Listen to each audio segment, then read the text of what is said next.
morning, guys. Today what I'm talking about is blanketing a horse.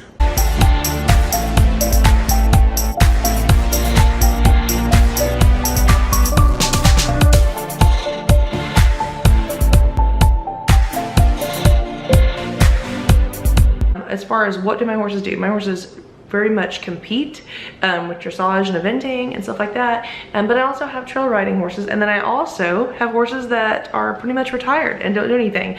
So I have a wide variety of ponies. I have a wide variety of stuff going on. So in general, my retired horses and horses that are not in constant work are outside 24/7, and they do not get blanketed. Now my 27-year-old paint mare, she does not get blanketed either, but she doesn't grow a very good coat. So just whenever it is really bad weather, me or my parents, thanks parents, will actually just put her up in a stall. And since she's not up in a stall the rest of the time, that's usually more than enough for her. And she always is able to hold weight really easily. If she stops being able to hold weight, then I will start blanketing her or stuff like that. So, but as of right now, blanketing is something that you need, if you're gonna be involved in blanketing, like in general, if you're a low maintenance type person, if you have a horse that's just turned out in the pasture, you ride 2 or 3 times a year, or even if you just go trail riding here or there, but it's not something you do on a consistent basis. Like if it's every week, if you do not have a running appointment in a sense to either go to your barn to ride or ride at your own house, then I would say don't blanket. Just a general rule. I would just say no matter pretty much where you are. I mean, depending. I mean, if you're like in like Greenland or something, you might need to. I don't know. Your horse might be adapted. But in the United States, I would just say don't blanket. Your horse will be fine. If you notice your horse shivering, again, as long as they can get out of the weather somewhere, and that could be even under trees, you know, they're very hardy animals. As long as they have food to eat, so as in a round hay bale or something like that, they need hay most of the time, especially in bad weather, rainy and cold, all that stuff. Like hay is necessary, and some sort of out of the wind and rain would be ideal. And again, under trees, it doesn't get them completely out of the rain, but if you notice a horse out in the pasture, even if it's raining, they're usually not under the tree. That's because they're not uncomfortable. Now the rain is harder on the horses than just the cold typically, just because they get wet and then their hair can't function as properly. That's why it's important they're able to get dry, and also for their feet, for them to get dry. So if you do have a stall and stuff like that you put them in bad weather, then again, I would definitely say no blankets necessary. Now, if you are now on the other spectrum, for sure, if you are riding like I am 6 days a week, like I ride my horses 6 days a week, typically, the ones that are at my house that I am working to compete, train, and sell, so those I am working all the time. So I do blanket them, but that's because they are working and sweating, so they're not going to keep their hair as much. Plus, since I compete them, I'd like them to not have a huge woolly coat, right? I do not clip them. I might clip their like nose hairs and stuff like that, but like I'm not going to clip their whole body. I don't body clip, just because I feel like that ends up taking away the hair that they do have that they probably need. So I might clip like in the spring, like maybe it was like in March or something, and so summertime is coming, then I might clip. Now, how do I blanket? Now, since I have different size horses and different types of horses, because I, you know, train and sell, and then I'll sell them, and then I'll get another one. So I don't have like a light, a medium, a heavy, a sheet, a stable blanket. I don't have all of those things. I could not afford all of those things, so they're super expensive.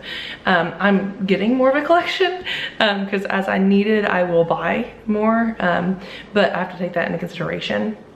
But with the blankets, what like the bare minimum I would have if I was just going to like start over right now, like let's say I lost all my blankets right now, and as far as what would I do?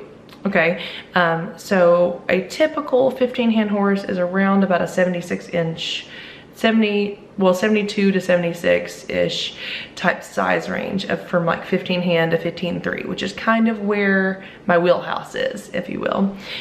So 74 is kind of perfect, really, because then you can kind of cinch it down for the little ones and kind of open it up for the big ones usually.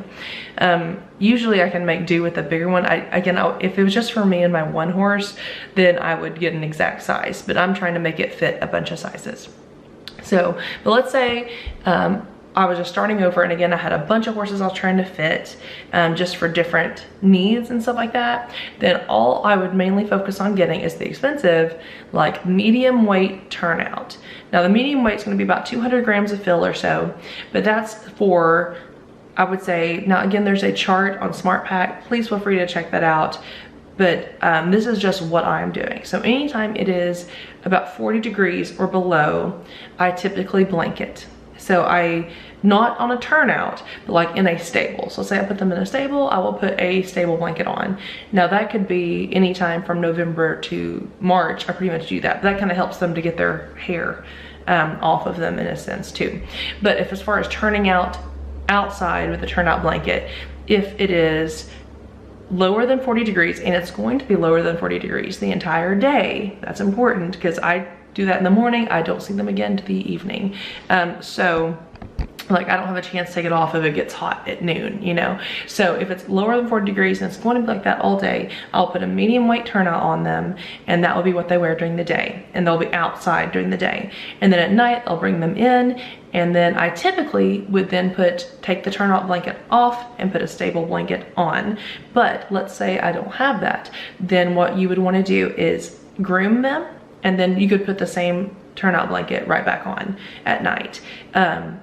So if you were just gonna have, say, one blanket, just make sure you groom them, like mainly like at least once a day, but like twice a day would be great if you have that kind of time. But if you're gonna keep them on blanket at 24/7, which I don't necessarily recommend, because that could end up causing a blanket rub, and then you be in worse shape than you were. So then if you got a blanket rub, you'll have to take the blanket off and let them actually heal. And so yeah, then you're in kind of an issue. So that's why fit's important. And then unless you're gonna be like changing blankets a lot. So again, medium turnout during the day typically is good, and then it's wet or something like that when you bring them in, you can put it to dry, put them a stable blanket on for the nighttime if you're keeping them in the stable blanket, and there you go. Now how you can kind of fix this is you can get like a lightweight, really not even, you can really get like, you really need 3 blankets. Like I'd like you to have just 1 or 2, but what you'd really want to have is like a medium to heavyweight, just kind of depends on where you are, stable blanket. Now I actually don't have any heavyweights, which I really wish I did, but like well, medium weights are kind of better for throughout the time because you can also layer as well. But what you could do, yeah, is have again 3, but you'd have your medium weight turnout during the day, and then the stable blanket, medium weight stable blanket on at night, so you can let the other one dry, and that way they don't usually get blanket rubs. And you can also groom in between, of course. And then in the morning, you take a stable blanket off and you put the turnout back on. During the regular time of the year, you don't really need a blanket, but it would be nice to have like just a rain sheet, something that could be turned out, so like they could wear it outside, but mainly so that you could put it on them in the stall to keep them from getting dirty. But if you did a rain sheet, you could then, if you needed to, like you needed at the medium weight, if it was rubbing or something like that, you could put the stable blanket on and then the rain sheet over top. So it may end up, depending on your budget, it may actually end up working out better to do like a medium or heavyweight stable blanket, because you put them on the stable blanket, and then a rain sheet over top, because then you could turn them out in that, and then just take it off at night. So you could do that as well. I don't know how well that would hold up though. So yeah, so if I was just gonna have one horse, I would have those 3 things, because you would have, yeah, turnout sheet, just a rain turnout sheet, so that during the summertime, if you need to stall them to keep them from like getting dirty, you could do that, as well as layering up in the wintertime. A stable blanket to alternate with your medium weight, unless you're not disabling them. If you're turnout the whole time, then you don't need the stable blanket at all. And then finally, like a medium weight turnout, if you were doing that all the time. Now, if you're wanting to go above and beyond, here's all the options you could get that I can think of. A rain sheet, a stable blanket, a turnout sheet, and of course all the different weights, lightweight, medium weight, and heavyweight of stable blankets and turnout blankets. Then you also have a cooler that you put on after you ride, so that they cool off and get all the sweat off before you put a blanket on. a stable sheet. So instead of so in the summertime, if it's too hot for the turnout sheet on top of them, then you could also do the stable sheet to keep them clean, but not getting them too hot. You could have a fly sheet. So it just, the list just continues to go on and on. So if you can make them dual purpose, then you'll come out better as far as on your budget. So how many blankets do I have?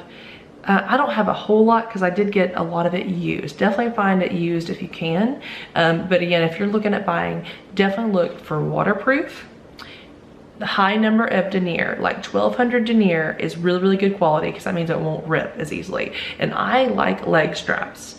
A lot of stable blankets don't have that. So that's been an issue because sometimes a horse gets the blanket turned around underneath them or something like that. So I like the leg straps to help keep the blanket in place because for some reason, every horse I own wants to lay down, they roll, they do everything else in it. So yeah, so I'm definitely a proponent. And I don't like the up and over the head. I have one like that, so now I've learned I don't like that just because it's harder to put on and off, and then you have to deal with trying to chase the horse's head sometimes with it, because I always put it on usually when there's not a halter on or anything.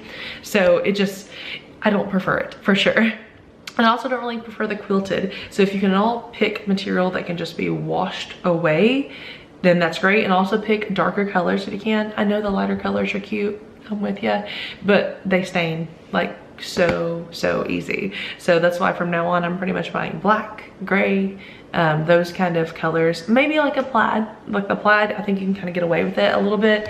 But so that's kind of what I was thinking on for that. Now also, whenever you're done using them, make sure that you clean them correctly. Now you can send them out to a dry cleaner if you'd like to.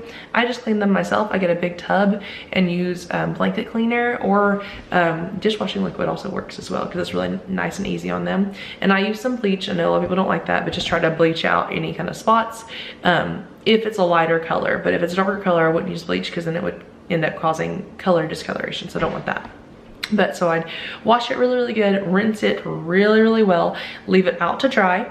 Once it dries, I then take one of the storage totes and I put my blankets inside of that to store it for the year. So that's how I do it. I used to hang them up, but it just got so messy, and I don't know, I'm not really into that. So that's in general my kind of rules on blanketing and stuff. So when do I blanket? From about now, which is November, till about March. But then probably extending out in those is whenever I stable. If I stable at night, I'll a lot of times put a stable blanket on just in case they get a little chilly, and being inside, they're not able to walk around as much, even though they're out of the weather.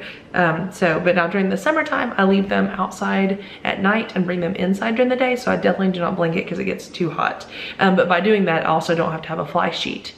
But if you're going to leave them outside all day long, which I do with my other horses, I just don't blanket them at all, and then they shed. They are able to grow hair, they are able to do just fine because they're able to get out of the weather and have food to eat. So it works out great. So thank you so much for watching. If you have any questions, please comment down below. Again, this is just my opinions, so please be nice in the comments. So thank you so much for watching. God bless, be adventurous, and I'll see you next time. Bye.